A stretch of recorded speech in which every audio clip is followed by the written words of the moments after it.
বিএনপির চেয়ারপারসন এবং সাবেক প্রধানমন্ত্রী বেগম খালেদা জিয়ার মৃত্যুতে শোক জানিয়েছেন ভারতের প্রধানমন্ত্রী নরেন্দ্র মোদি।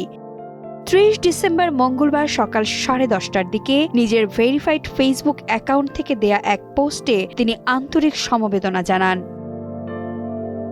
ফেসবুক এবং এক্সের পোস্টে নরেন্দ্র মোদি লেখেন, ঢাকায় প্রাক্তন প্রধানমন্ত্রী এবং বিএনপি চেয়ারপারসন বেগম খালেদা জিয়ার মৃত্যুর সংবাদে গভীর শোকাহত। তার পরিবার এবং বাংলাদেশের সকল মানুষের প্রতি আমাদের আন্তরিক সমবেদনা। সর্বশক্তিমান তার পরিবারকে এই মর্মান্তিক ক্ষতি সহ্য করার শক্তি দান করুন। বাংলাদেশের প্রথম নারী প্রধানমন্ত্রী হিসেবে বাংলাদেশের উন্নয়নের পাশাপাশি ভারত বাংলাদেশ সম্পর্কের ক্ষেত্রে তার গুরুত্বপূর্ণ অবদান সর্বদা স্মরণ করা হবে।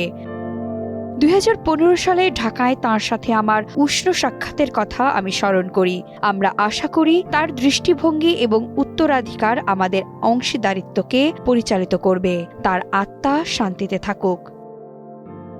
৩০ ডিসেম্বর মঙ্গলবার সকাল ৬টায় রাজধানীর এভারকেয়ার হাসপাতালে চিকিৎসাধীন অবস্থায় বিএনপি চেয়ারপারসন এবং ৩ বারের সাবেক প্রধানমন্ত্রী বেগম খালেদা জিয়া মৃত্যুবরণ করেন।